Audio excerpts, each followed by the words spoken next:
When I was 22, I had finally scraped together enough money to buy my first car, a used but beautiful cherry red Honda Civic. It wasn't flashy, but it was mine. I worked double shifts at a cafe, skipped nights out with friends, and saved every tip for almost 2 years to get it. That car meant freedom. It meant no more begging my mom for rides or waiting hours for buses in the freezing rain. I could go where I wanted, when I wanted. For the first time, I felt like I was in control of my life. But control was something my mom hated me having. My mother, Janet, had always been difficult, controlling, manipulative, and prone to making executive decisions for everyone in the family. She had a way of making everything about her. If I bought a new jacket, she'd sigh and say, "Must be nice to spend money like that." If I got a raise at work, she'd respond with, "Well, don't forget who fed you all those years." One Friday afternoon, I came home from work to find an empty spot in the driveway where my car should have been. At first, I thought maybe it had been towed.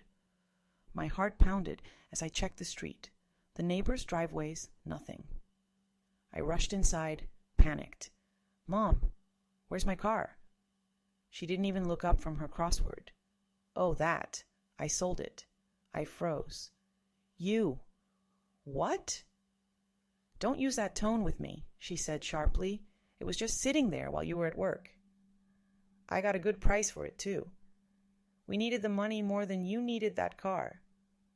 I was shaking. "We? That's my car.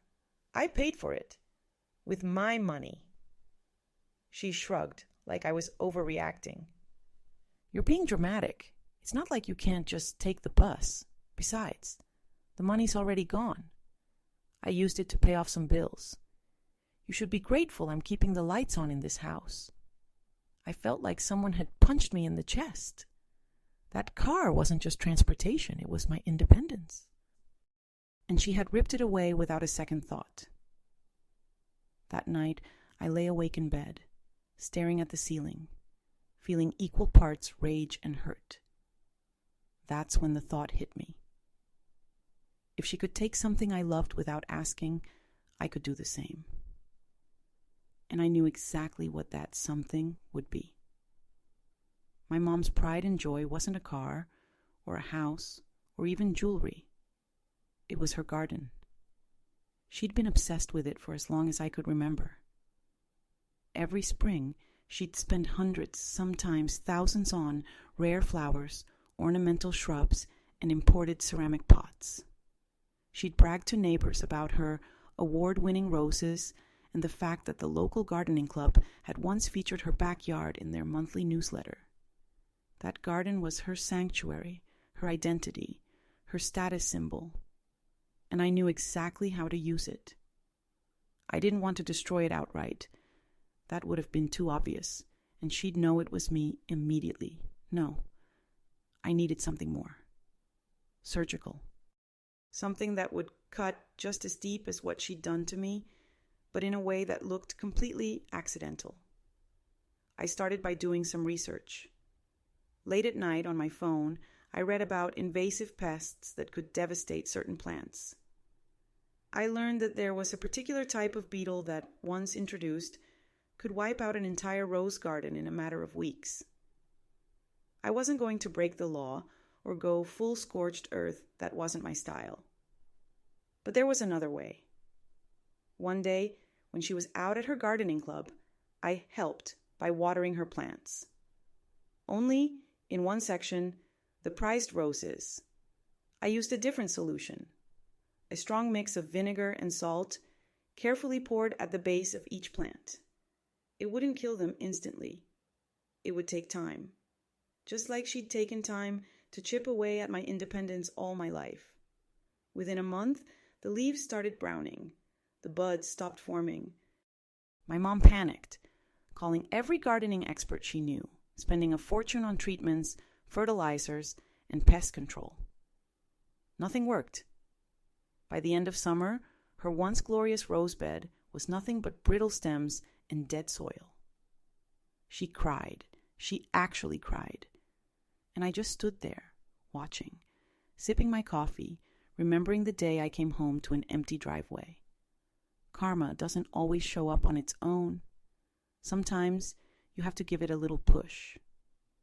2 years later, I had long since moved out and was living in a small but cozy apartment across town. I had a new car, a job I actually enjoyed, and, most importantly, peace. One Sunday morning, I stopped by a local farmer's market for some fresh bread and coffee. As I browsed, I heard a familiar voice, loud, frustrated. It was my mom. She was at one of the plant stalls, arguing with the vendor. Her once immaculate appearance had faded. Her hair was frizzed, her clothes looked worn, and there was a permanent crease of stress on her forehead. She was demanding a refund for some deceased potted roses she had bought, insisting they had been sabotaged. The vendor was polite but firm. "Ma'am, these plants were healthy when you bought them. Whatever happened after is on you." My mom huffed, muttered something under her breath, and stormed off. Empty-handed. I didn't approach her. I didn't need to. Watching her walk away, clutching her tote bag like it was a life raft, I felt nothing. No guilt, no lingering anger, just satisfaction. She had taken something from me without a thought, believing she was untouchable. Now every time she tried to rebuild her pride and joy, it slipped right through her fingers. And I knew, deep down, she would never understand why her luck had turned. That was my victory. Quiet, complete, and entirely mine. About 6 months after that farmer's market encounter, I got an invitation in the mail. My cousin was hosting a big summer barbecue at her place. Normally, I'd toss anything involving extended family straight into the trash, but then I saw the location. Her new house was only a few blocks away from my mom's. I hadn't realized how close they lived now, and I couldn't help but imagine the scene, my mom, sitting in her backyard, hearing the laughter and music drifting over from a home she wasn't invited to. That little thought sparked something in me. I showed up to the barbecue with a smile, bringing a huge basket of fresh flowers for my cousin roses, hydrangeas, lilies, all vibrant and healthy. As soon as I walked in, people swarmed me with hugs and congratulations on how successful I seemed these days. I made sure to talk loudly about my apartment, my car, and the little balcony garden I'd started, where my flowers just thrived without any trouble at all. At one point, I caught sight of my mom across the fence line, standing in her wilted yard, watching. She didn't say a word. She didn't have to. The look on her face, tight-lipped, eyes narrowing, was all I needed. That was the final nail. Because sometimes revenge isn't about a single act. Sometimes it's about building a life so far beyond what they tried to take from you that every glance in your direction feels like salt in the wound. And I was more than happy to let her keep looking. A year later, life had completely moved on for me. I'd gotten a promotion at work, upgraded to a nicer apartment, and even treated myself to a small weekend getaway every couple of months.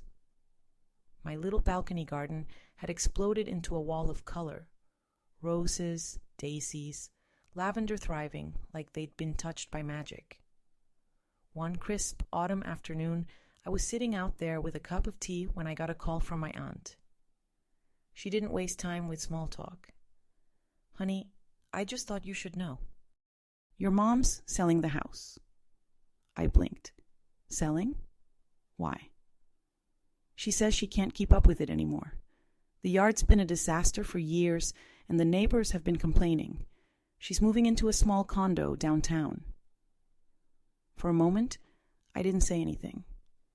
The image of her proud garden, the one she used to fuss over for hours, flashed in my mind. Then the bare, sad dirt it had turned into. "Thanks for telling me," I said, keeping my voice neutral. After we hung up, I found myself smiling. Not a gloating, evil smile, but one of closure. The place she once lorded over everyone had become too much for her to handle. The same house where she'd sold my car without a second thought was now slipping from her grip. I didn't go to see it one last time. I didn't need to. Some stories don't need a dramatic ending, just the quiet satisfaction of knowing the balance had been restored. And this one? It had been restored perfectly. A few months later, I was walking back from the coffee shop when I decided to take the long way home. It was early spring, and the air was crisp with that faint scent of wet earth. Without even thinking about it, my feet led me past my mom's old street. The for sale sign was gone. In its place, the house looked different. The new owners had painted the shutters a cheerful sage green, replaced the cracked driveway, and planted fresh shrubs along the walkway. But what really caught my eye was the front yard. It wasn't a garden anymore, not the kind my mom would have approved of anyway. The new family had torn out the elaborate flower beds and replaced them with a simple, low-maintenance landscape. Clean gravel paths, native plants, and a couple of sturdy oak saplings. Practical, easy, impossible to show off with. As I stood there, a woman came out onto the porch with a toddler in her arms. She noticed me lingering and smiled warmly. "Beautiful day, isn't it?" she called. "Yeah," I said, returning the smile. "The place looks great." "Thank you. We wanted something we could actually keep alive," she laughed, bouncing the little one on her hip. "The last owner, well, I guess she was into fancy gardens, but we like it simple." I nodded, feeling a quiet warmth spread through me. It was like the house had shed its old skin, the same way I had. As I walked away, I realized that I no longer felt the sharp sting when I thought about my mom and what she'd done.